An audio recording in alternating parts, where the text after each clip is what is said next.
And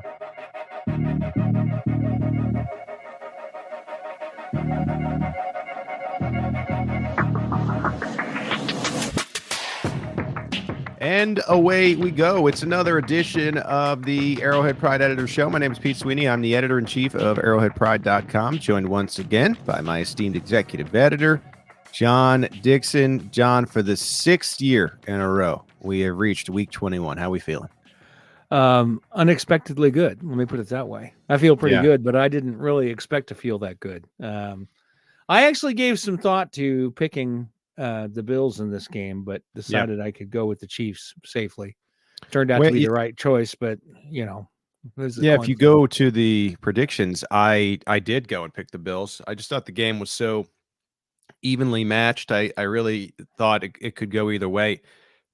It had the feel certainly of a game at the end. If Buffalo does manage to make that field goal at the end, it might have gone into overtime if the Chiefs weren't able to drive down the field. They were moving the ball pretty well. So there is a theory that Butker would have got a shot there, and maybe it's just 30-27 anyway. But we'll never know because a new iteration of wide right has entered NFL folklore. Unbelievable game for fans watching this one. It was very nerve-wracking if you're a Kansas City Chiefs fan. If you're a Buffalo Bills fan, I got to imagine you're just physically ill today after this game. Had 5 or 6 lead changes. Really, a lot of the time, the instant classic gets thrown out a lot. I really think that this game fit that bill. But ultimately, it is the Chiefs winning 27-24. And it's a little bit hard to fathom some of the things that you have seen, I think, John, just initially here with Patrick Mahomes. And since this quarterback has become a starter, he has never not played in the conference title game. That's just like very, very hard to wrap your head around, especially now that we're more than half a decade into his career. It's not like it's been 3 years. Oh, the first 3 years of his career started. This is 6 seasons. And for just on a year-to-year basis, how different teams look, the one consistent part has been Patrick Mahomes. I guess you could make a case Travis Kelce because he's been here the whole way, but incredible feats that it's really hard to even, I think, click in your brain and make sense of in a way.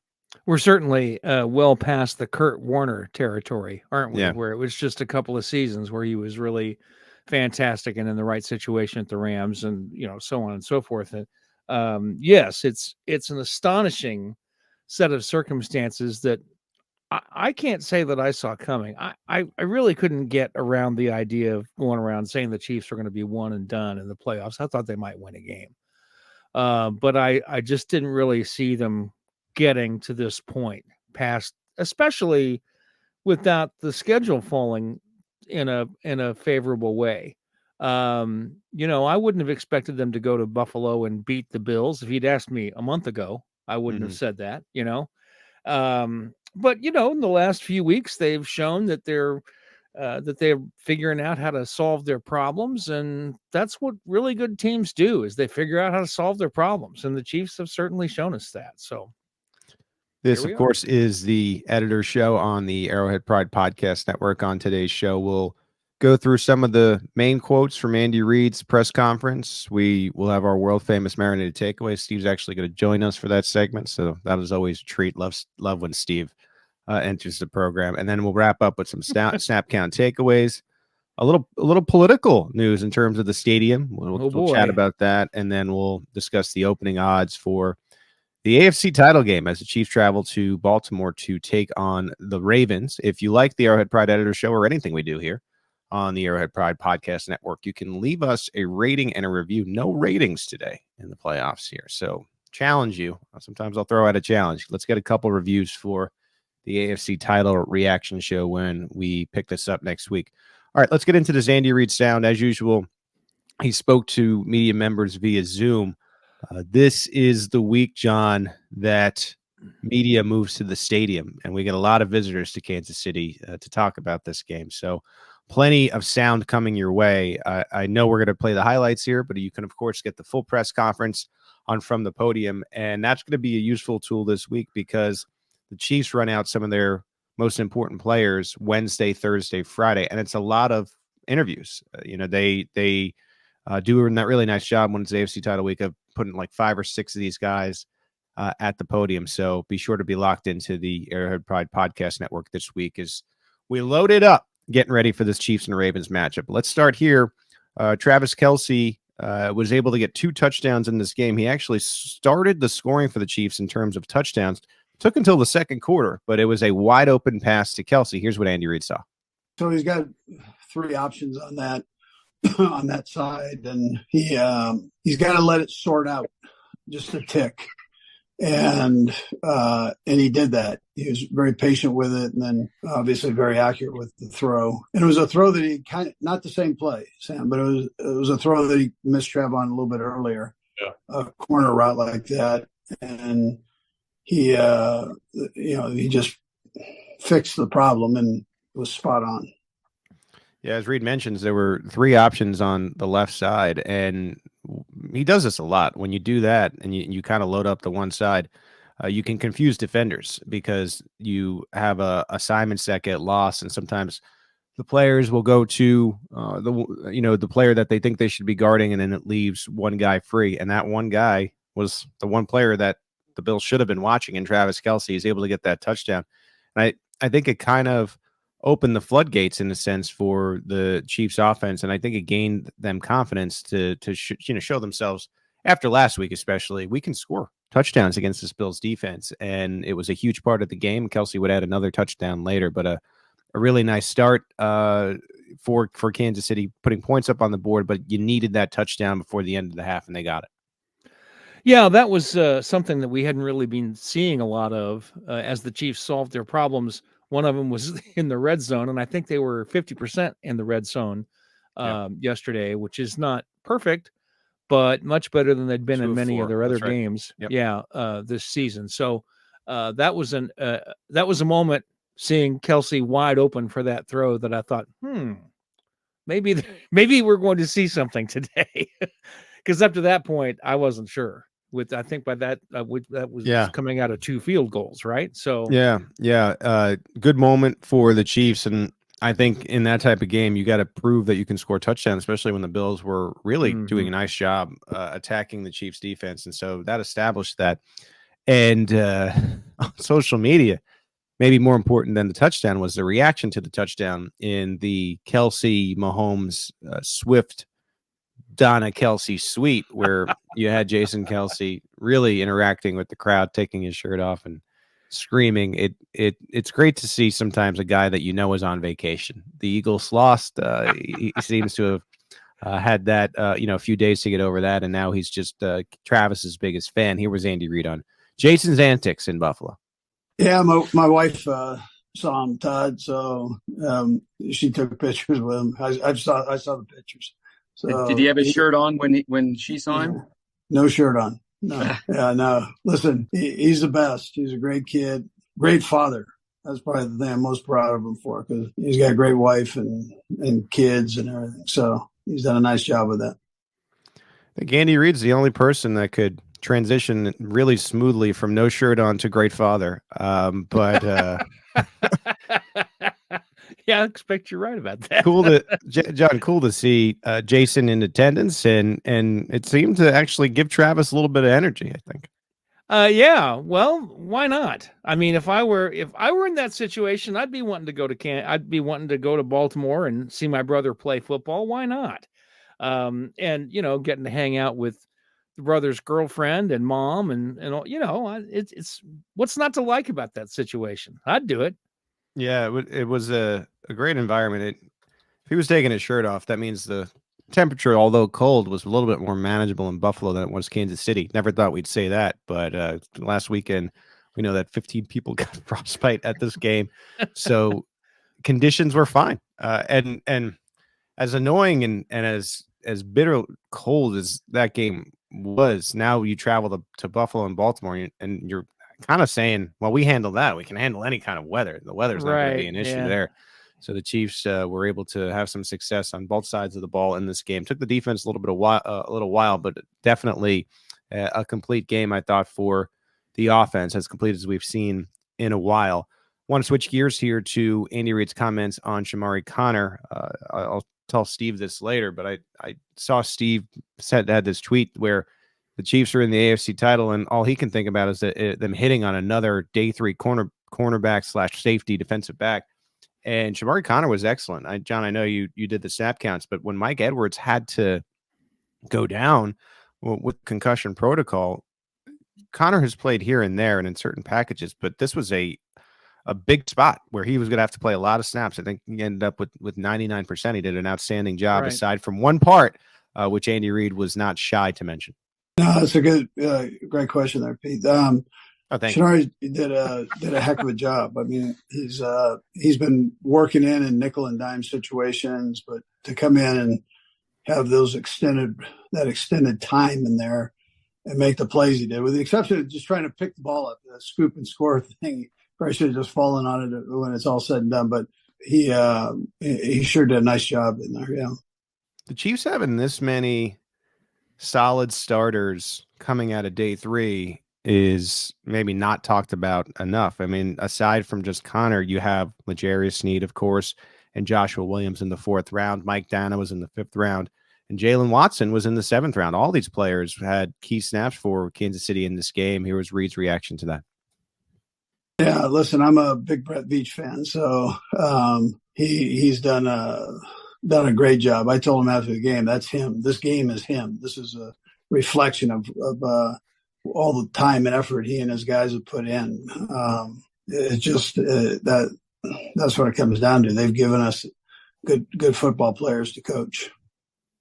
I see these other teams, John, on social media in the NFL. They give out all these game balls, but it doesn't look like the Chiefs do that. It just seems like they get in the locker room, cheer a little bit. You get a "how about them Chiefs?" But if they were to give a game ball, it sounds like Reid would have given one to Veach because of these guys stepping up in depth positions. Well, if not Connor, because I was really impressed with his effort yesterday. I mean, sure, he's a rookie. He's going to make a mistake from time to time. But to put him into a situation where he's got to step in and be 100% snap guy, because that's the role of the 2 safeties in Steve Spagnuolo's offense, in his defense, is to have 2 cornerbacks and 2 safeties who are on the field for every play. And he went in there and did that. That's a hard thing to do when you come into an NFL team the way he did. So hats off to him. Yeah, I caught my attention a month ago, and I wrote about this in the newsletter. I brought up the quote from Dave Merritt and just how much he was fond of Connor and what he can do. And, we talked about the Fab Five of last year. You add in Connor now to that mix. I mean, it's just what a crop of young talent to have. And it really, I think, you're able to hit on these players that are still going to be on their rookie deals, and they could give you legitimate, solid snaps defensively, even offensively, like with the Rice. That allows you to spend a little bit in free agency for certain needs, right? And so that's a huge part of the sustained success right now that we're seeing from the Chiefs, is them being able to hit on these day 1 contributors.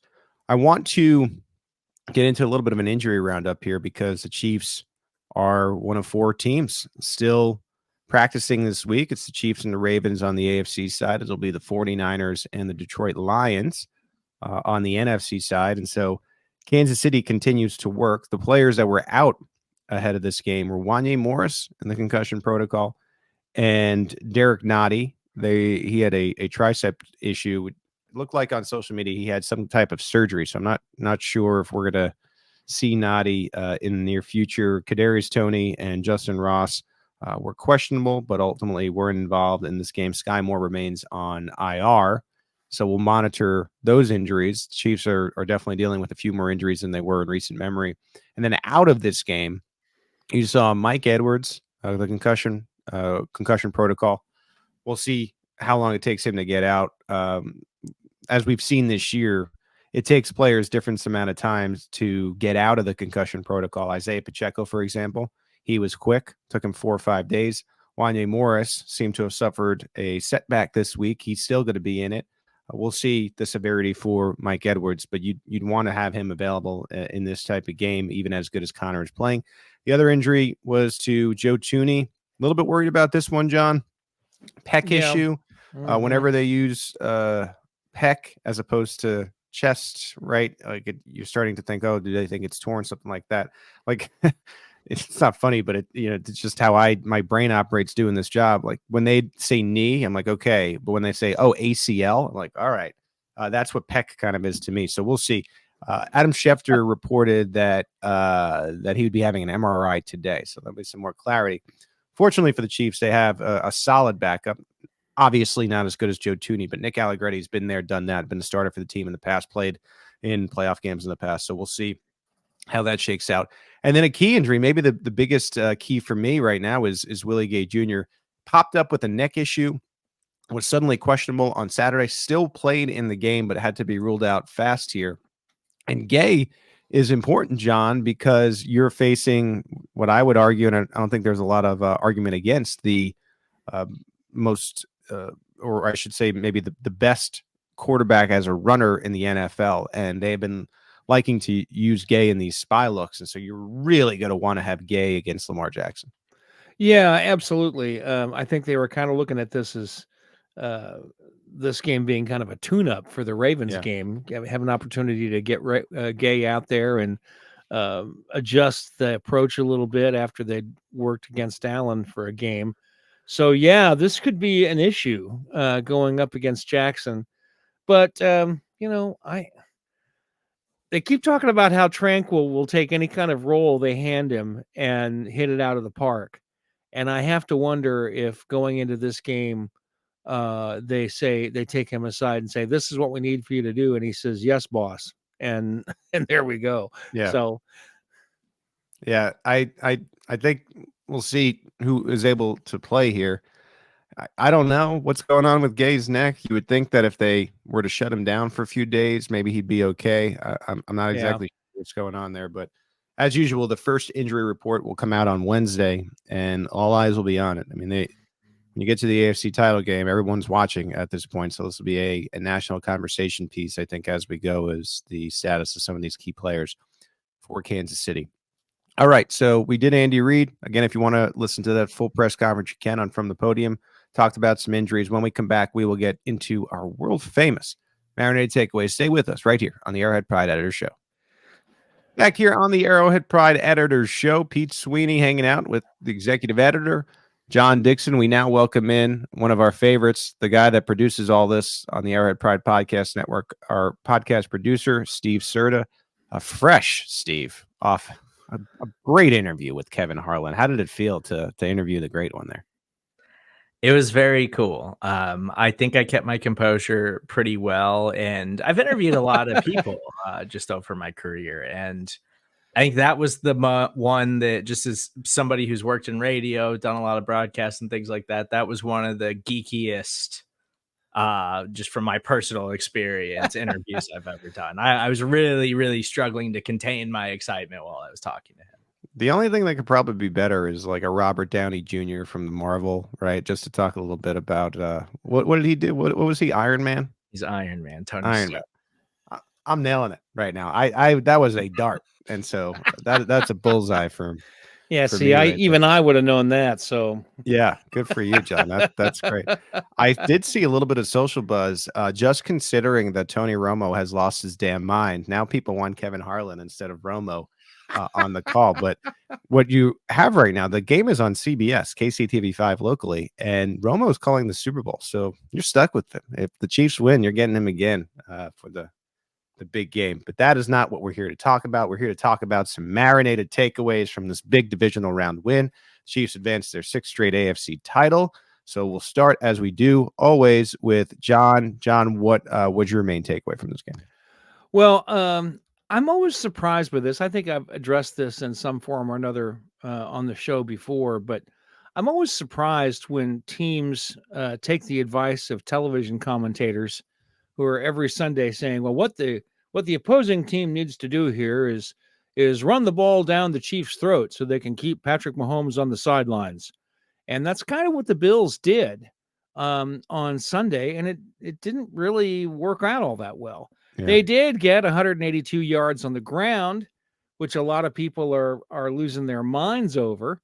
But when this happens, this doesn't necessarily translate into a Chiefs loss. In fact, since Patrick Mahomes has been the starting quarterback of the Chiefs, this is 2018 through this year, the Chiefs have played 14 games where the opposing offense has put up 180 or more rushing yards. And the Chiefs have won 9 of those games. Wow. They are the only team in the NFL who has a winning record against more than 180 yards rushing. I don't know why teams think that this is something that will work, because it doesn't seem to work. And I'm always surprised by it. Yeah, I think the problem going into this next game is less about Gus the Bus Edwards. Like if he has 100 yards and a touchdown, I don't think that's going to decide the game. Right. But when the quarterback is a little bit better at running the ball than he is throwing, I think it might be a little bit of a different animal when it comes to Lamar Jackson.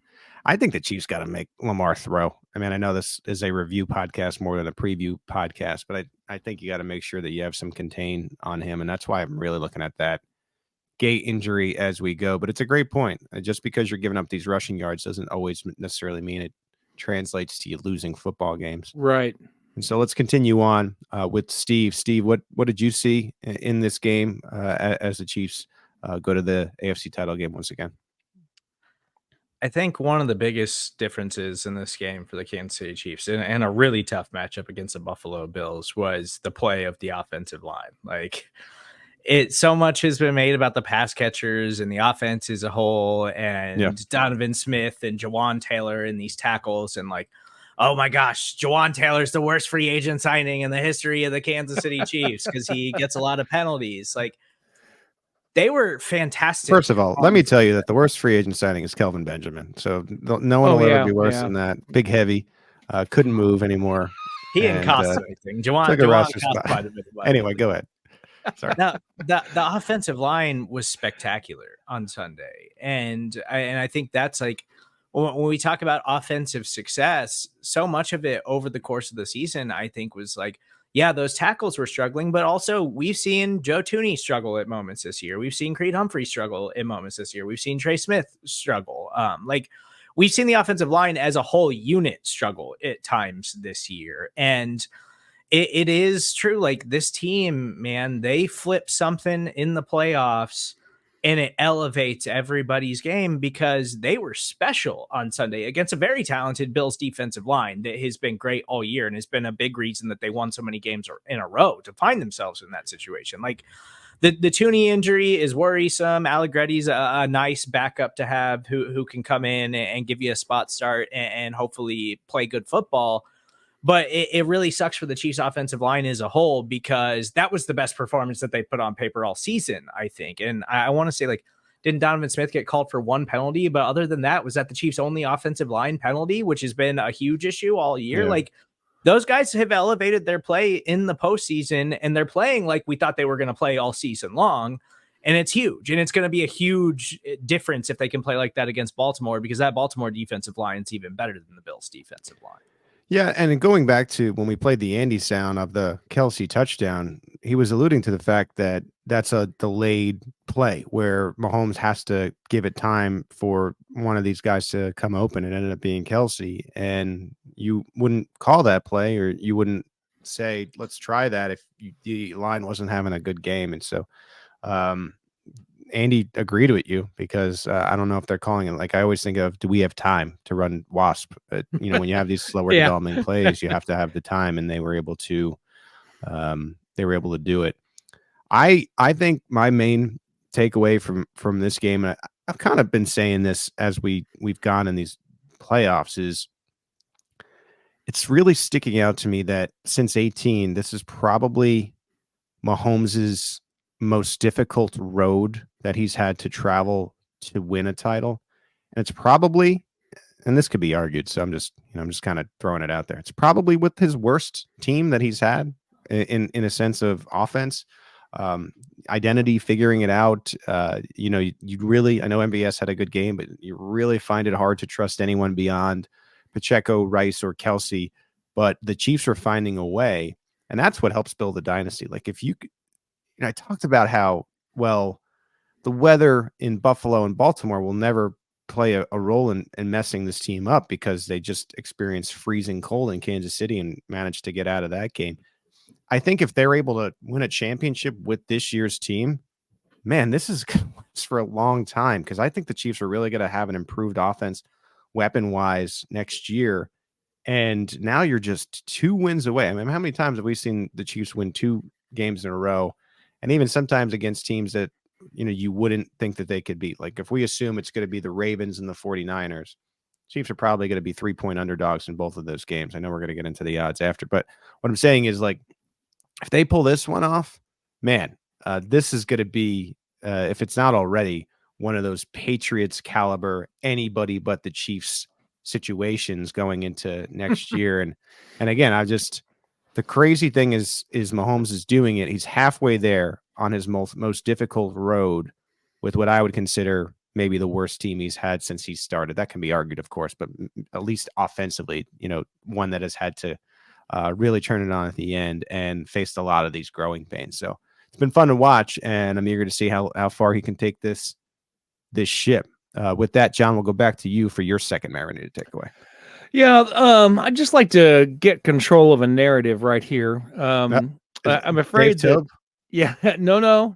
Okay. Special teams, but not for the Chiefs. I think that over the years, we're going to be hearing about how Tyler Bass's field goal lost the game for the Bills. Yeah. And I don't think that's right. I mean, yes, if he'd made the kick, they could have tied the game, might have forced overtime, or the Chiefs might have scored a field goal. They were going to have 1:53, I think it was, after that kick was made or not made. Plenty of time for the Chiefs to get in position to kick another field goal to win the game. And if they kick one and miss, well, then you're in overtime. And, at that point, the Chiefs were, I think, playing better than the Bills in terms of, getting downfield and making things happen. So I would have thought the Chiefs would have been in a good position to win in overtime if it had gone that far. So I'm just not convinced that missing that kick is the reason the Bills lost this game. I'm sure that as years go on, that's going to be the narrative in Buffalo, at least, because it's always easier to blame it on some guy, especially the field goal kicker. But I really think the Bills put themselves in a position to lose long before that. There were a couple occasions in this game where Allen needed like 8 to 10 yards, and he was throwing 60 yards down the field. Yeah.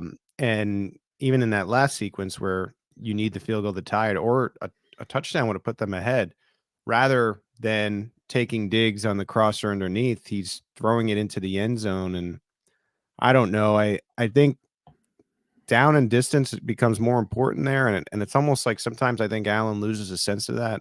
It's something that sticks out with Pat, because Pat mentions that stuff in training camp. Like Andy Reid will randomly stop and go, "What's the down and distance?" And I think it's something that he's always thinking about. I think he's probably gotten a lot better at it this year when, as I was mentioning, the offense hasn't been as good, and you've really needed to say, well, what's the situation here? How much are we winning by? How much are we losing by? Where are we?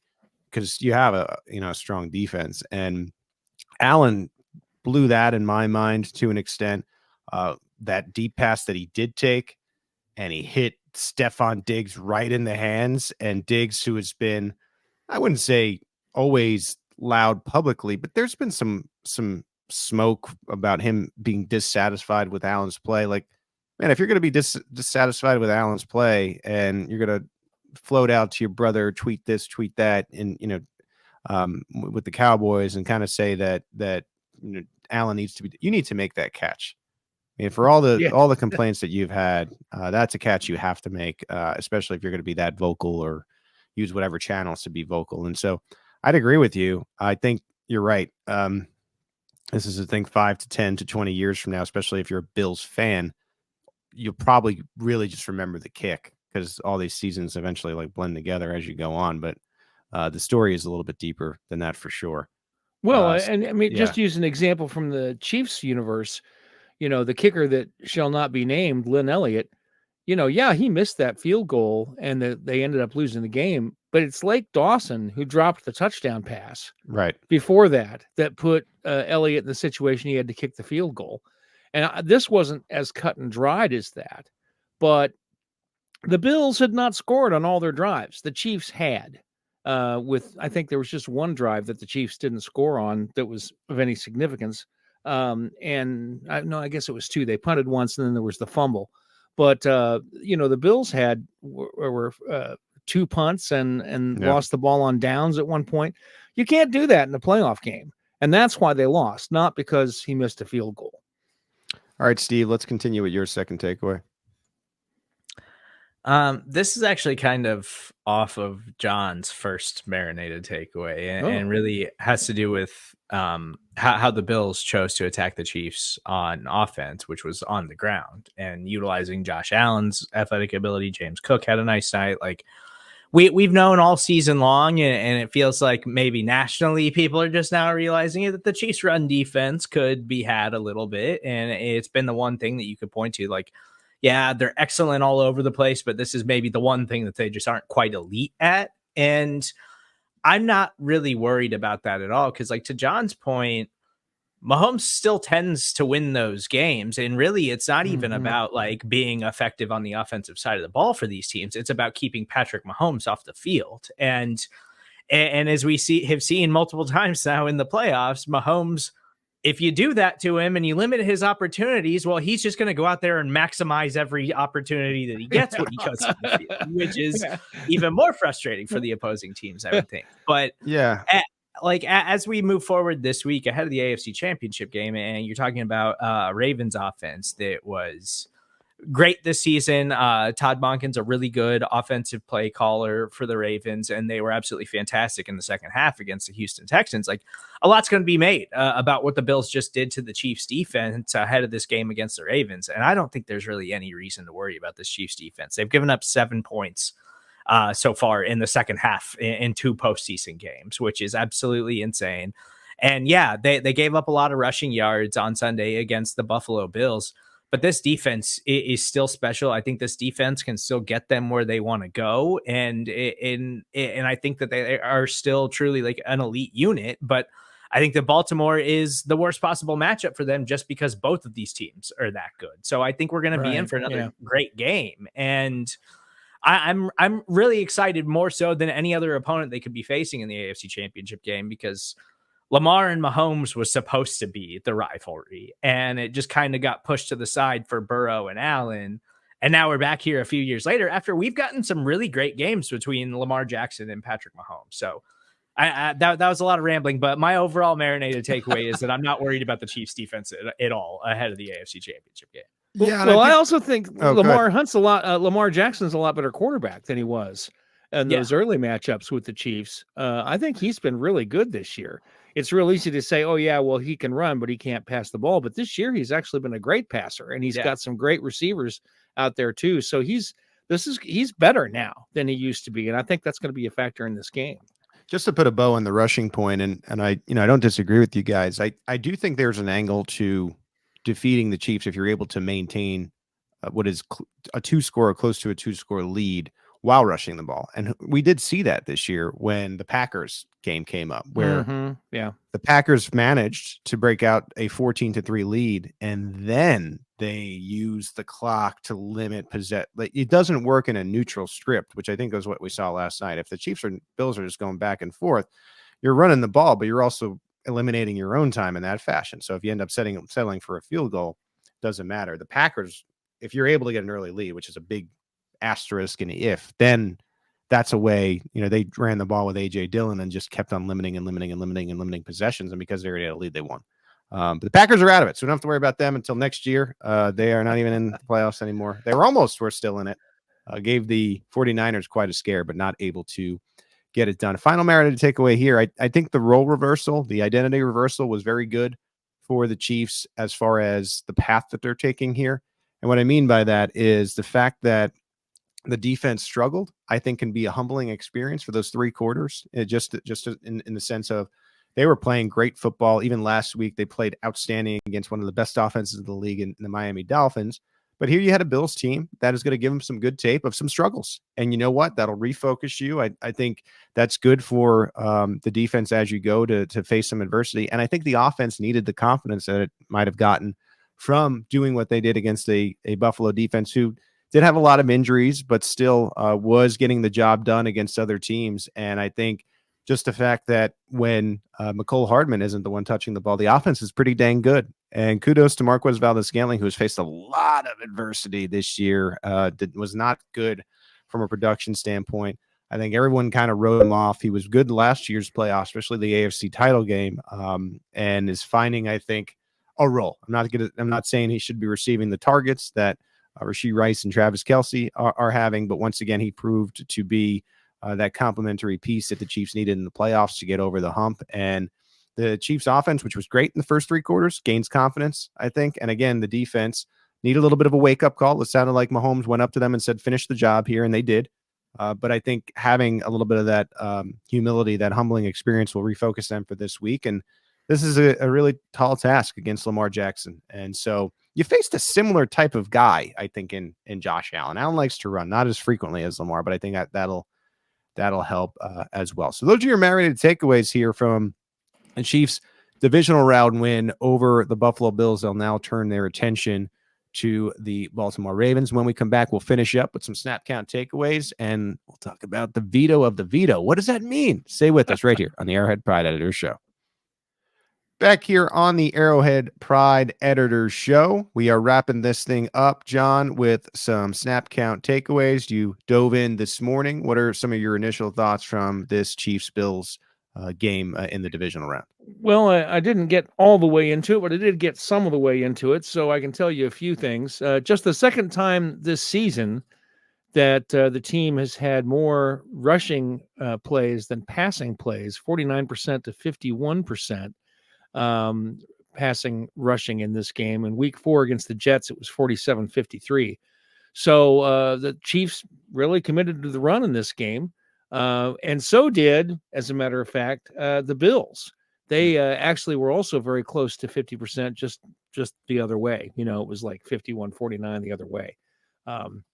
Another thing that was interesting, I think, from what I saw was last week, the Chiefs had the highest tight end use of the season at 1.61 tight ends per snap, and it was up to 1.81 this week. So, and in practical matters, what that meant was that Kelce was on the field about the same amount as normal, like 85%.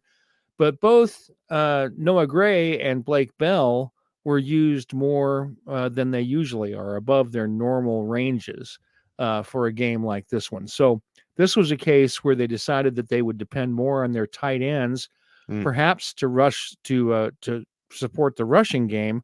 But, you know, the way it played out was that Noah Gray and Rashee Rice both had 62% of the offensive snaps, which I thought was interesting, that they thought, well, okay, let's have this guy come in and be a primary receiver alongside Rice, but behind Kelce. Then we had Valdez-Scantling. Yeah, go ahead. Briefly on that point, I saw this from Next Gen Stats, and I think it's worth mentioning. The Chiefs used 13 personnel on 11 plays in the divisional round win. And, of course, 13 is one running back and 3 tight ends. They gained 95 yards in those looks at a 63.6% success rate. That's the highest 13 personnel rate for Kansas City since 2016. And so they are really, as you were alluding to, John, leaning into those tight ends, and against the Buffalo Bills, it really worked. Yeah. Then we had Valdez-Scantling in there, 47% of the snaps, up a little bit from the week before, but more or less in the range that we've seen him recently. Hardman and Watson were at 40%, James at 32%. Again, you know, about what we would expect the way things have been going lately. I hadn't gotten too deeply into the defensive snaps, but I did notice that Mike Pennell had a season high, at 52% of the snaps. That's something for a practice squad player to be in there for more than half the snaps. And Dickerson, also in from the practice squad, had 21% of the snaps. So they really leaned into the defensive tackles in this game when they knew that the Bills were going to be running the ball quite a bit. Also noticed that Mike Pennell, just a quick point on Mike Pennell. I mean, he was here in 1920, and he was a really important player. And he had like this cup of coffee with the Bears and the Falcons and the Bears again. Like, Mike Pennell needs the Chiefs, and the Chiefs need Mike Pennell. This is the best that he's going to be role wise, and good for Kansas City to find use for him. They needed him this week because Derek Nottie suddenly was unavailable. So good to hear that he was well in the mix. Yeah, it took 2 guys to take his place, which is always a good sign if you're a player that if you go down, you have to have 2 guys come in to take your place. Right. Then the other thing that I noticed in my brief look this morning was that once again, Joshua Williams and Jalen Watson swapped places. It was Jalen Watson that got most of the third cornerback snaps instead of Williams this time. So, again, they go back and forth on this. Most of the time this season, it's been Watson. But in the last game, Williams got more snaps than Watson did. Sometimes this is just about, matchups and whether they're going to run more zone than man or that kind of thing. But it's always interesting to watch to see how it plays out with these 2 guys. Interesting stuff from the snap counts. John will have more at arrowheadpride.com. And who knows, maybe the next couple hours, could be tomorrow. But let's get into this other piece of news that we got right before we came on. So here's what I know about the stadiums. There's a vote. We know about the 3/8 tax. The Chiefs and Royals were agreeing to stay in Jackson County so long as this passes and they're able to get some public money for their stadium plans. They wanted the vote to be on the April 2nd ballot. We had who was the Frank White. Frank White said, hell no, this is not going on the ballot. And there are 9 legislators. The Chiefs and Royals needed 6 to veto the veto, and it didn't seem like they were going to get it. I don't know what Kevin Spacey did in the meantime to get them to switch, but we woke up today and House of Cards style, the legislators are not supporting White anymore. And it seems like this potential tax to keep the Royals and Chiefs in Jackson County, John, right, will be on this April 2nd ballot per some of the sourcing and the reports. Do I have all that right? Is there anything I'm missing there? Yeah, no, that's pretty much it. We did check all the subway platforms to make sure there were no bodies anywhere that needed to be picked up. Speaking of Kevin, Kansas City has a streetcar and not a subway. Oh, yeah. Who knows what would happen? Yeah. But yeah, there were 4 county legislators last week who said they were backing up Frank White's position on this. And Frank White, we shouldn't try and paint him as a villain here. He said that what he wanted was a better deal from the teams. Now, I'm not enough of an expert on exactly what he needed to have the teams give him, but in his mind, it wasn't enough. And so he said, no, we want a better deal before we're going to put this on the ballot. Well, there were 4 legislators that said, yeah, we're with Frank White, which meant it was impossible to get an override. But on Friday evening, the teams put a summary of unresolved issues, their positions on unresolved issues that some of the legislators were concerned about, in their hands. And now by Monday morning, 2 of those 4 legislators who were in White's corner have said, yes, they will vote to override the veto when they meet. Well, in about half an hour. It's 2:25 now as we're recording, and the meeting is at 3:00 down at the county office building. I'm sure it'll be an interesting meeting. I wonder if I should run down there and that would be great. On scene reporting. Yeah, but I got to worry about the snap counts. So yeah, that's more important at this stage. Yeah.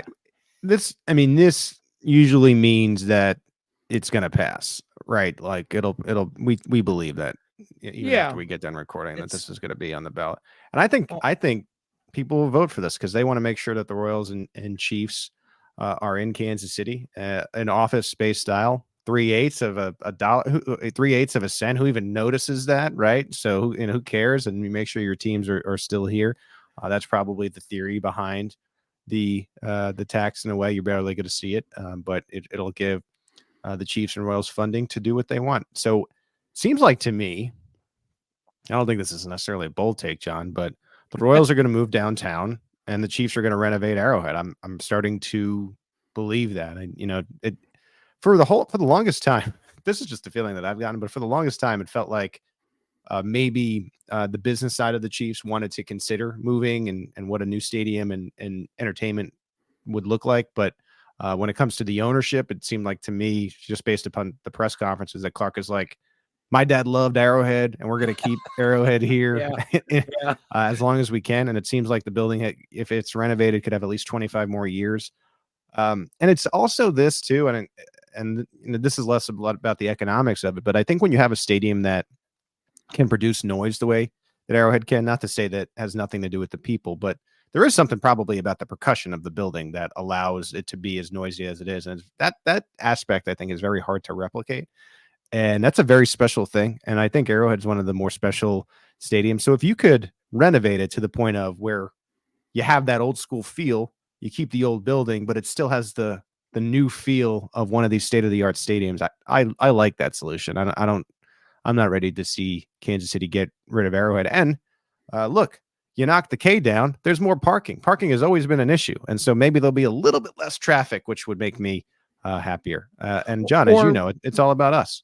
Or right. Or maybe they put another attraction on the property, like a hotel or something that's in the control of the stadium, and you can. Well, the Denny's burnt down, so there's a wide open opportunity for a diner of some sort, some kind of eatery out there. I really dove into this over the weekend because it's not a story I had really been following very much. But basically, my understanding of the whole situation, there's a lot of personal feelings and issues between Frank White and the Kansas City Royals. And this is what a lot of this stuff is coming down to.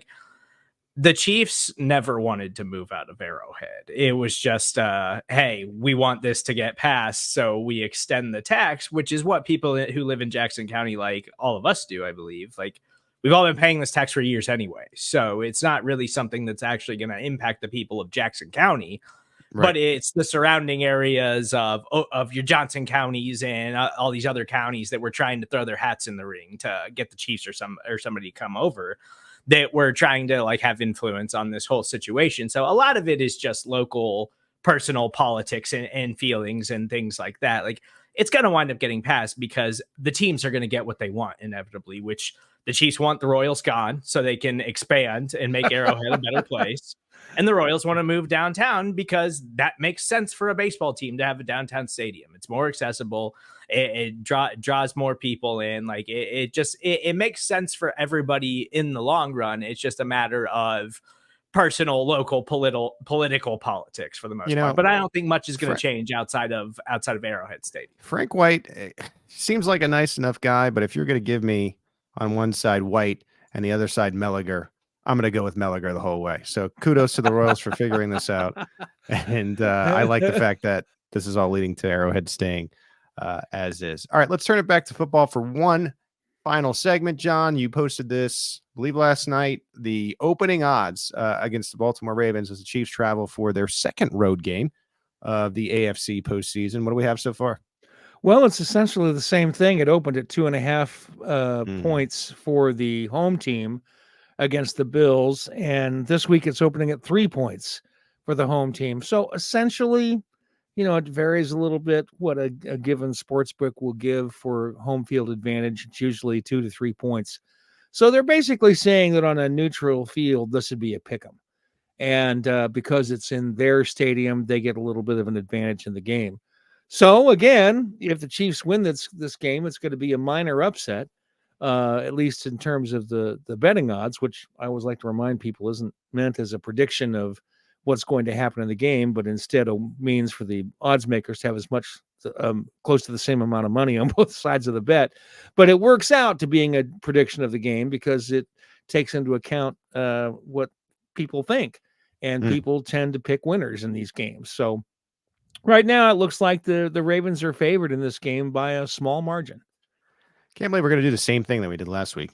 I saw this on X last night. This came from Ron Hughley, who does our Friday show and BK with Steve over here. But Ron tweeted, and I didn't see this, but I don't think Steve Ron is lying here, right? He said, my man Chris Rose on NFL Network just said, what's the key for the Chiefs to not get blown out in Baltimore? Going to be a fun week, allowing the champs and what has become the gold standard in the NFL play the underdog role again. And I think I learned my lesson last week. I thought because I thought these teams were evenly matched that Buffalo would be able to pull it out, but I I went against my own rule, which was silly of me, that you should never bet against Patrick Mahomes, even if you're incorrect, because he'll more times than not make you look stupid. And I understand, John, why the odds are the way they are, but just based upon how this week went and how last night went, I got it in my brain more of a pick 'em again. And last week I sort of understood, but I think after witnessing that last night and just Mahomes is inevitable. Like I wrote in my rapid reaction, he's undeniable. So it's just hard for me to wrap my head around placing money and betting against him, even though I would have last week had I put anything on the game. Well, that's the problem, though. I have picked the Chiefs in every game this year, and unsurprisingly, I have the same record as the Chiefs. Right. Because when I've picked them, they've lost. So it's not that Mahomes is actually undeniable. The problem is always picking the game where he's not going to be as effective as he is in another game, and that has turned out to be pretty hard to pick over the years. What the years have told us is that maybe you have a slip up in the regular season, but when it comes time for playoffs, there's a certain switch that even with his great regular season numbers seems to flip, and it's just a very hard person to beat in the postseason. I don't envy Lamar Jackson or Josh Allen.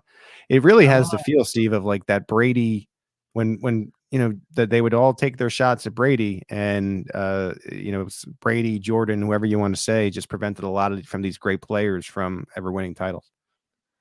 This is from Aaron Schatz's Football Outsiders DVOA inventor, but the Ravens have the highest weighted DVOA ever through the divisional round. Yeah. But one of the top teams that is on the list, because this is usually a metric that is kind of used to project Super Bowl winners, Patrick Mahomes and the Chiefs beat. It was the Buffalo Bills in the 2020 Conference Championship game. They were one of the highest rated DVO teams of all time. And Mahomes beat them on his way to another Super Bowl. Like, the Ravens are a really, really good team. Like, I'm worried about this matchup. I think it's the best possible conference championship we could have gotten. I think the Ravens have the best personnel groupings in the entire NFL. But as we've already seen, you just can't ever count out Patrick Mahomes. Like, he just plays on another level in the playoffs. And so I'm not going to bet against him in all likelihood. And you know what, though? Like, Mahomes always cracks me up. Like, he'll go to the podium after this game last night. He goes, "Oh, I love playing in Buffalo. It's so great here. I love being there. I love these people. A great game." And then he'll get in the bus and go on Instagram and write "good luck" and really just talking smack to Dion Dawkins, who with his quote and saying, "Look, you said good luck. Good luck to you. We won in your building." And you said that never experienced Buffalo, and so. I don't know. Maybe I was dumb. I'm not doing it again. I'm not picking against the Chiefs again. I'm not going to do it because you're betting against a guy that you just can't bet against him. Like more times than not, it seems like in the postseason, he's going to find a way to win. Even with what you're saying, Steve, by any kind of metric that you put up, as you can tell, I'm at a loss for words of like the feeling, but I can't do it again. I'm not doing it. So you're starting to sound a little bit like the Buffalo Rumblings guy who answered our 5 questions this week. Yeah. You realize that, don't you? Because he really came off like, I don't think there's anything you can do to stop Josh Allen.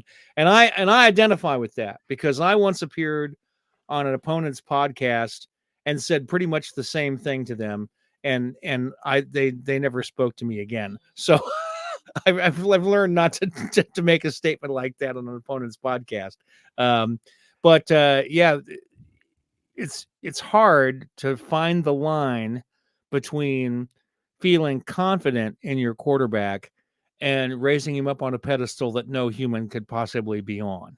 And I think that's always the danger with Mahomes is that we look at him and go, "Oh my God, how could he possibly lose a ball game?" But he does lose ball games once in a while.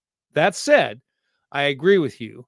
There seems to be a switch that he can throw in the postseason, and I think we saw that last night. I mean, how long has it been since we've seen a performance like Mahomes put on last night in Buffalo? It's been a while. And I think because this is like I said, it's crazy. They're down to the Final Four, but I think this is a weaker year for Kansas City in the offense. And this is really getting ahead of myself, and so I apologize to you, very, very superstitious fans. I don't. Oh mean to yeah, think sure anything you here. do. Yeah, okay. But like, if you're able to next 2 games, I know that Brett Veach has his scalpel ready to carve into the offense and fix this and open up the salary cap. And now they have the addition where we've talked about, John, with with Mahomes' contract, where they can open up more money if they have to. Like, I know this offense is going to be better next year. Like, I know they're going to give Mahomes more help. I can guarantee you that, right? So if they somehow miraculously do this, and if it's against the Lions or the Niners, and you beat the Ravens, and you are in a very, very good position to do something that's never been done before in the three-peat. And so, yeah, I know I'm getting way ahead of myself. Yeah. Yikes! But if you're able to do it in what is the weak year, and then you have a better team the next year, you're really setting yourself up for, potential history. But we're getting getting too far ahead of ourselves. So Well, I was having a thought about that earlier today, Pete. I was thinking about going and looking to see if there was a year similar to this one in the Patriots story. Was there a year where their offense was down and people were saying they weren't going to make it, and then they went and won the Super Bowl? Yeah, I was thinking about looking at that. It was it was the Julian Edelman year. Right. He was like, nobody believed in us. Nobody thought we could. That was the year they beat the Chiefs, right? In the conference title game. And then I think it was the worst Super Bowl ever against the Rams. It was like, this is the snooze fest. Why are we even doing this? The Chiefs would have won that year too, I think. I think they would have beaten the Rams, but that's NFL history for you. Can't change it. All right. We've talked enough. We're into bizarro world now at this point. If you like the Arrowhead Pride Podcast Network, I told you we had no reviews this week. So leave us a review. We'll read it on the show. Steve, we got a jam-packed week, right? Since I got you on the podcast network, anything that you want to highlight coming up here? Just the full lineup. We'll have Out of Structure tomorrow, breaking down everything about the Chiefs' performance against the Bills. We got Chiefs Coast to Coast Live, Show and BK, Great British Chiefs Show. Everything you need on the Arrowhead Pride Podcast Network. Perfect. It's a big game. Everyone's excited about it. It's the AFC Championship. It's next Sunday. I don't think I said the time once on the podcast. It's next Sunday at 2 p.m. Arrowhead time. I love that the Chiefs got the early championship slot. Very, very good thing for the website and our sleep schedules, which is all that matters.